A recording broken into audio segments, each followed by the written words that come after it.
আজকের এই বিশ্লেষণে সরাসরি ঢুকে পড়া যাক একটা চমৎকার আর একদম ক্লাসিক উপকথার গভীরে, সিংহী এবং এককের অদ্বিতীয় শক্তি। আপাতদৃষ্টিতে গল্পটা খুব সাধারণ মনে হলেও আসলে কিন্তু এর ভেতরে লুকিয়ে আছে এক চিরন্তন দার্শনিক বিতর্কের দারুণ একটা প্রেক্ষাপট।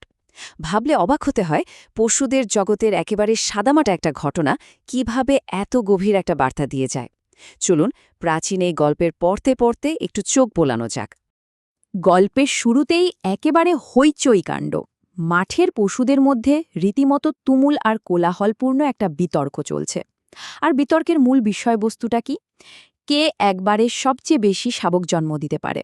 মানে চারদিকে প্রত্যেকেই এমনভাবে নিজেদের শ্রেষ্ঠত্ব প্রমাণ করতে চাইছে যেন পরিমাণের ওপরই তাদের পুরো অস্তিত্ব নির্ভর করছে। পরিস্থিতি যাকে বলে একেবারে বিশৃঙ্খল। সবারই এক দাবি, যেহেতু তারা একবারে অনেকগুলো শাবক জন্ম দিচ্ছে, তাই প্রকৃতিতে তাদের অবদানটাই সবচেয়ে বেশি। এই যে অদ্ভুত আর চরম প্রতিযোগিতামূলক একটা প্রশ্ন, এটাই কিন্তু পুরো গল্পের আসল চালিকা শক্তি। আর ঠিক এখানেই ফুটে ওঠে অসাধারণ এক বৈপরীত্য। একদিকে রয়েছে পশুদের সেই কান ফাটানো বিশৃঙ্খল ভিড়, যারা স্রেফ নিজেদের বিশাল সংখ্যার জোরে বড়াই করতে চাইছে। তাদের মধ্যে কেমন একটা অস্থিরতা, নিজেদের জাহির করার একটা উগ্র প্রবণতা। কিন্তু ঠিক অন্যদিকে সেখানে রয়েছে একাকী, শান্ত আর স্থির এক সিংহী। এই যে দুটো সম্পূর্ণ বিপরীতমুখী পরিস্থিতি, একদিকে অগণিত শব্দের কোলাহল আর অন্যদিকে এক জমাট বাঁধা নীরব আত্মবিশ্বাস, এই মুখোমুখি দাঁড় করানোটা কিন্তু দারুণ এক নাটকীয় দৃশ্য তৈরি করে। এবার একটু ভেবে দেখা যাক ওই বিশৃঙ্খল পশুগুলোর মানসিকতা আসলে কেমন ছিল। রীতিমতো অহংকারে মত্ত হয়ে তারা ঠিক করল এই বিতর্কের একটা চূড়ান্ত মীমাংসা এবার করেই ছাড়বে। ব্যাস, যেমন ভাবা তেমন কাজ। কোলাহল করতে করতে সোজা গিয়ে হাজির সিংহীর সামনে, আর গিয়েই জোর গলায় বিবাদের মীমাংসা দাবি করে বসল। তাদের মাথার ভেতর খুব শক্ত একটা ধারণা আগে থেকেই গেঁথেছিল। তারা পুরোপুরি নিশ্চিত ছিল যে নিজেদের এই বিশাল সংখ্যা আর একবারে অনেক শাবক জন্ম দেওয়ার কথা শুনলে সিংহী নিশ্চিতভাবেই তাদের সামনে হার মানবে। সত্যি বলতে এটা ছিল স্রেফ পরিমাণের দম্ভ। তো সেই বিশৃঙ্খল পরিস্থিতির একেবারে চরম মুহূর্তে তারা সিংহীকে সরাসরি চ্যালেঞ্জ করে বসল, প্রশ্ন ছুড়ে দিল, আর আপনার কথা কি? আপনার একবারে কয়টি পুত্র সন্তান হয়? একবার ভাবা যায় বিষয়টা। সাধারণ পশুরা বনের অন্যতম শীর্ষ এক শিকারীকে রীতিমতো জেরা করছে। এই প্রশ্নটার মধ্যে একটা প্রচ্ছন্ন আক্রমণ আর তাচ্ছিল্য লুকিয়েছিল। ভিড়টা যেন সেই একাকী সিংহীকে একেবারে কোণঠাসা করে ফেলতে চাইছিল।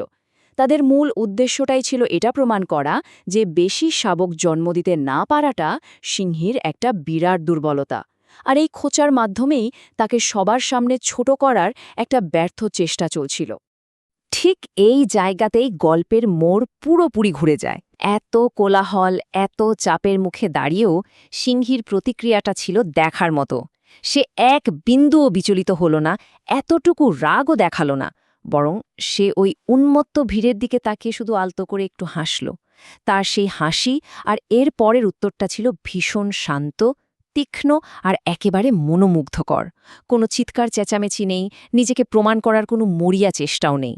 কেবল এক অবিচল আত্মবিশ্বাস থেকে বেরিয়ে আসা দারুণ একটা শান্ত প্রতিক্রিয়া। তারপর সে খুব শান্ত গলায় উত্তর দিল, আরে আমার তো মাত্র একটি, কিন্তু সেও একেবারে খাঁটি সিংহ। একেবারে অকাট্য একটা কথা। এই একটা মাত্র বাক্যে সিংহী তার নীরব আত্মবিশ্বাসের পুরো ওজনটুকু বুঝিয়ে দিল। সে খুব স্বাভাবিকভাবেই মেনে নিল যে তার শাবক কেবল একটাই, কিন্তু সেই এক হওয়ার গুণমান যে অন্য সব কিছুর চেয়ে বহুগুণে বড় আর শ্রেষ্ঠ, তা এই ছোট্ট আর তীক্ষ্ণ কথাতেই একদম পরিষ্কার হয়ে গেল।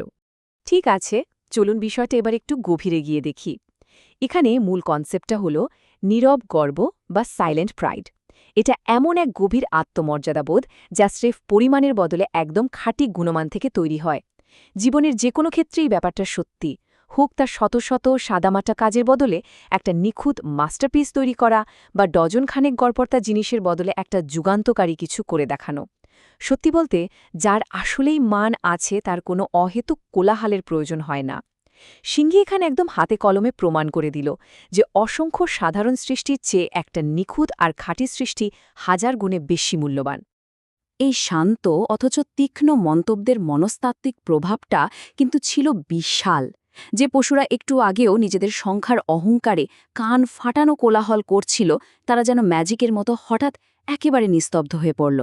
কারণ এই অকাট্য সত্যের সামনে তাদের ওই পরিমাণের দম্ভ একেবারে তাসের ঘরের মতো হুড়মুড় করে ভেঙে পড়েছিল। তারা নিজেদের ভুলটা ঠিকই বুঝতে পেরেছিল। এই পিনপতন নীরবতা এটাই প্রমাণ করে যে সত্য আর খাঁটি গুণের প্রকাশ যে কোনো বিশাল কোলাহলকেও এক মুহূর্তের মধ্যে থামিয়ে দেওয়ার ক্ষমতা রাখে। তাহলে এই প্রাচীন উপকথাটি থেকে আসলে কী শিক্ষা নেওয়া যেতে পারে?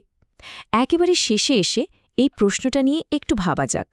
আমাদের চারপাশে ঠিক কোথায় একটি মাত্র খাঁটি জিনিসের শক্তি অসংখ্য সাধারণ জিনিসকে একেবারে ম্লান করে দেয়? ১০০ জন শুধু পরিচিত মানুষের চেয়ে একজন খাঁটি বন্ধু, কিংবা হাজারটা সাধারণ চিন্তার চেয়ে একটা যুগান্তকারী আইডিয়া। পরিমাণের চেয়ে গুণের মূল্য কিন্তু সবসময় বেশি।